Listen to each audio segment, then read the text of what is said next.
ம். பிரியமானவர்களே, இயேசுவின் நாமத்தினாலே அன்பின் வாழ்த்துக்கள். இன்றைக்கும் நம்ம ஒரு மிக முக்கியமான ஒரு தலைப்பை பார்க்க போகிறோம்.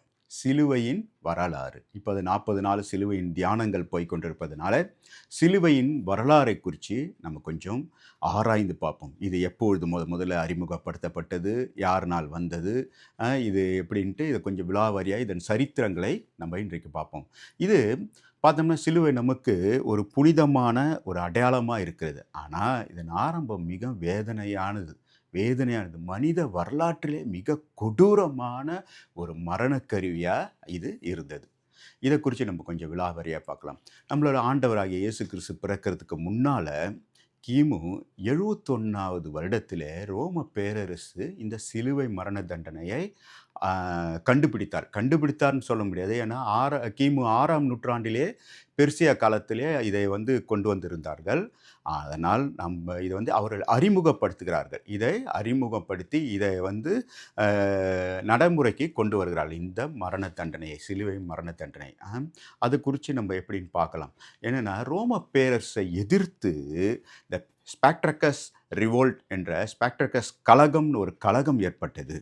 இந்த கலகத்தையும் இதோடு கூட இதோட மொத்த கதையும் நான் உங்களுக்கு விவரித்து சொல்லுகிறேன். பண்டைய ரோமர்கள், கிரேக்கர்கள் என்ன செஞ்சாங்கன்னா, இந்த கிளேட்டர்ஸ் என்கிற ஒரு கலாச்சாரத்தில் மூழ்கி இருந்தார்கள். அதன் அடிமையாக இருந்தார்கள், அதை ரசித்தார்கள், அது பழகி போனதாக இருந்தது. அது என்னவென்றால், ரோமர்களும் மற்றும் கிரேக்கர்களும் இல்லாத பிரஜைகள், மற்ற பிரஜைகளை ஒரு அடிமையாக பிடித்து ஒரு மைதானத்தில், கொலோசியம் போன்ற அரங்குகளிலே அவர்களை விட்டு அவர்களை மனிதர்களோடும் மிருகங்களோடும் சண்டையிட செய்து வேடிக்கை பார்ப்பார்கள். இதற்காகவே அவர்கள் ரோமர்கள் அல்லாத, மற்ற கிரேக்கர்கள் அல்லாத மற்றவர்களை அடிமைகளை கொண்டு ஒவ்வொருவரும் அவரவர் வீடுகளிலே அவர்களை வைத்து அவர்களுக்கு போர் பயிற்சி கொடுத்து அவர்கள் நல்ல புஷ்டியாக வளர்த்து இந்த அரங்குகளிலே போய் சண்டையிட செய்வார்கள். சண்டையிட்டு அவர்கள் குத்தி ஒருவர் குத்தி ரத்த வெள்ளத்தினால சரியும் பொழுது அதை கண்டு அந்த அரங்கத்தில் இருக்கிறார். அந்த அரங்கம் பேர் கொலோசியம் என்ற ஒரு அரங்கம். அந்த அரங்கம் கொலோசியம்.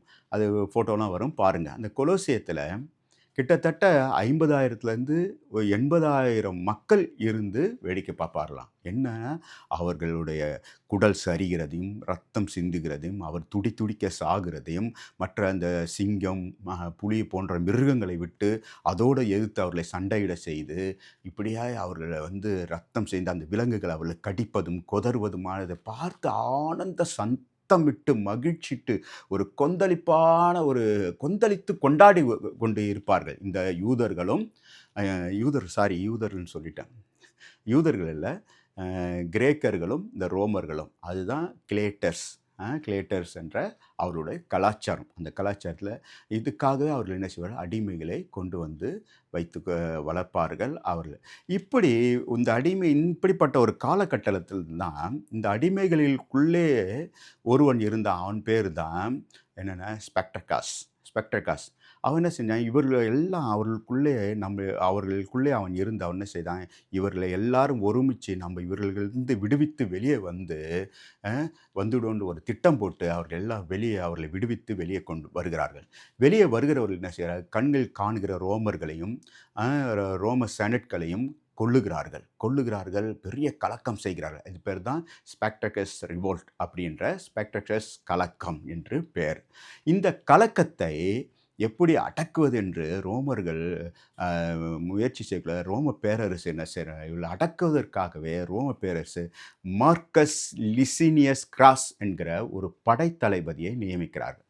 இவன் படைத்தளபதி கிட்ட ஒரு பெரும் படையை கொடுத்து இவனை தலைமை தாங்கி இவனை நடத்தி கொண்டு போகிறான். இவர்களை அவன் என்ன செய்கிறான், கிட்டத்தட்ட 6,000 பேர்களை ஒரு தந்திரமாய் பிடிக்கிறான். ஒரு ஸ்ட்ராட்டஜி கிரியேட் பண்ணி தந்திரமாய் இவர்களை பிடிக்கிறது மாத்திரமில்லை, இவர்களை அவன் கொலை செய்ய ஒரு திட்டம் போடுகிறான். ஆனால் அந்த கொலை செய்தால் மற்றவர்களுக்கு, மற்ற அடிமைகளுக்கு ஒரு பயம் வரணும். மற்றவர்கள் யாரும் இனி எஜமானை விட்டு தப்பித்து போகக்கூடாது, இவர்களுக்கு எதிராக கலக்கம் செய்யக்கூடாது என்று என்ன செய்தான். அப்பொழுது அவன் என்ன செய்கிறான்னா, ஒரு ரோமபுரியில் மிக நீளமான ஒரு ரோடு இருக்கிறது. அந்த ரோட்டுக்கு பேர் அப்பியன் வே என்று சொல்லுவார்கள். இல்லைன்னா அப்பிய லங்காரம் ரிஜினா வையாரம் என்று அதற்கு ஒரு பெயர் இருக்கிறது. அது இப்போ என்ன செய்கிறாருன்னா, அந்த ரோட்டிலே இவன் என்ன செய்கிறான், அந்த ரோடு மிக நீளமான, அந்த காலத்திலே உலகத்திலே மிக நீளமான ஒரு ரோடு. அந்த ரோட்டு கிட்டத்தட்ட 64 கிலோமீட்டர் ஸ்ட்ரெயிட் ரோடு அது. அது மாத்திரம் இல்லை, அந்த ரோட்டில் 2 பக்கமும் மரங்கள் இருக்கிறது. அந்த மரக்கிளைகளை ஒடித்து, மரக்கட்டைகளை ஒடித்து, ஒரு சிலுவை போன்ற ஒரு மரத்தை செய்து, அந்த இருபுறமும் அந்த ரோட்டில் என்ன செய்கிறான்னா நட்டு, இந்த 6000 அடிமைகளையும் என்ன செய்கிறான் என்றால், இவர்களை குத்துயிராக இவன் கைகளில் கிடைக்கிற ஈட்டினாலும் வாள்களினாலும் குத்தி அவர்கள், ஆனால் அவர்கள் யாரும் மறிக்கவில்லை, உயிரோடு எடுத்து அந்த சிலுவையிலே மாற்றி தொங்க விடுகிறான். தொங்க விட்டது மாத்திரமில்லை, அந்த அந்த ரோடு முழுவதுக்குமாய் அவர்களை 2 சைடுமாய் தொங்க விட்டு, இனி எந்த ஒரு அடிமையும் இப்படிப்பட்ட ஒரு காரியத்தை செய்யக்கூடாதுன்னு அவருக்கு ஒரு பயம் வர வேண்டும் என்பதற்காக அவர்களை உயிரோடே மாட்டி தொங்க விடுகிறான். அதுதான் அந்த சிலுவை முதல்ல அறிமுகப்படுத்துகிறார். அறிமுகப்படுத்தினது யாருன்னு கேட்டிங்கன்னா, அந்த படைத்தளபதி மார்க்கஸ் லிசினியஸ் கிராஸ் என்ற பெயர். இப்பொழுது என்னென்னு பார்த்தோன்னு வச்சுக்கோங்க, 6000 பேர் அந்த ரோட்டில் தொங்குகிறார்கள், வாரக்கணக்கில் தொங்குகிறார்கள், வாரக்கணக்க சிலுவையில் தொங்குகிறார்கள். பறவைகள் வருகிறது, அவர் கண்களை பிடுங்குகிறது, கழுகுகள் வருகிறது, வயிற்றை கொத்தி குடல்களை செறிந்துகிறது. ஒரே மரண ஓலங்களும் மரண கூச்சல்களுமாய் அந்த இடத்துல அவர்களுக்கு மரண தண்டனை நிறைவேற்றப்படுகிறது. பிறகு ரோம பேரரசு என்ன செய்தார்கள் என்றால், இந்த சிலுவை மரண தண்டனையை அஃபிஷியலாக டிக்ளேர் செய்கிறார்கள். இனி அடிமைகளுக்கு, அடிமைகள் தன் எஜமானை விட்டு வெளியே போனாலோ, எஜமானுக்கு விரோதமாக கலகம் செய்தாலோ, இவர்களுக்கு இந்த தண்டனை தான் கொடுக்க வேண்டும் என்று சிலுவை மரண தண்டத்தை அஃபிஷியலாக அனௌன்ஸ் பண்ணிட்டாங்க. இனி இது அரசாங்கத்தின் ஒரு ரோம கிரேக்க பிரஜைகளுக்கு இல்லாத மற்றவர்களுக்கு இந்த மரண தண்டனை இப்படி தான் சிலுவையில் கொடுக்கணும் என்று அதை அஃபிஷியலாக அனௌன்ஸ் பண்ணதுனால, இனி இது எல்லா அடிமைகள் மாத்திரம் இல்லை, அவர்கள் எங்கெல்லாம் ஆளுகை செய்தார்களோ ரோமர்கள், அந்த இடங்களுக்கு இந்த தண்டனை வந்துவிட்டது. நம்ம குறிப்பாக பார்த்தோன்னா, பவுல் அப்போஸ்தலர் எல்லாருக்கும் தெரியும் இல்லையா, அவருக்கு சிலுவை தண்டனை கொடுக்கல. ஏனென்றால் அவர் ஒரு ரோம குடியுரிமை பெற்ற ஒரு யூதன். அவன் வரலாறு பார்த்தீங்கன்னா, பவுல் அப்போஸ்தலர் வரலாறு, அவருடைய சிறை சேதம் செய்யப்பட்டார், அவர் தலை துண்டிக்கப்பட்டது என்று பார்க்கிறோம். ஏனென்றால் அவர் ஒரு ரோம குடியுரிமை பெற்ற ஒரு யூதன். அல்லேலூயா. மற்றவர்கள் எல்லாருக்கும் நிறைய பேருக்கு சிலுவை தண்டனை கிடைத்திருந்தது, ஆனால் இவருக்கு அப்படி கிடைக்கல. அது மாத்திரமில்லை, சிலுவை எப்பொழுது இந்த சிலுவை மரண தண்டனை நிறுத்தப்பட்டதுன்னா, கிபி கிறிஸ்து பிற்பாடு 337 அதை அந்த மரண தண்டனையை நிறுத்துகிறார்கள். யார் நிறுத்துகிறாங்கன்னா, த கான்ஸ்டன்டைன்ட்டு ஒரு ரோம பேரரசின் மன்னன். இவர் முதலாய் கிறிஸ்துவை ஏற்றுக்கொள்கிறார். அது முதல் ரோம பேரரசில் கிறிஸ்துவர்களாய் மாறுகிறார். அஃபிஷியலாக இவர் டிக்ளேர் செய்கிறார். கிபி 337 இவருக்கு ஒரு பெரிய சரித்திரம் இருக்கிறது. அது பிற்பாடு வேறு ஒரு காணொலியில் நம்ம விலாவாரியை பார்க்கலாம், இவர் எப்படி ரட்சிக்கப்பட்டார். அது வரைக்கும் கிறிஸ்தவர்களுக்கு இந்த சிலுவை என்பது ஒரு சின்னமாக இல்லை. கிறிஸ்தவர்கள் அது வரைக்கும் மீன் என்ற ஒரு சின்னம் மாத்திரமே கிறிஸ்தவர்கள் ரகசியமாக பயன்படுத்தி வந்தார்கள்.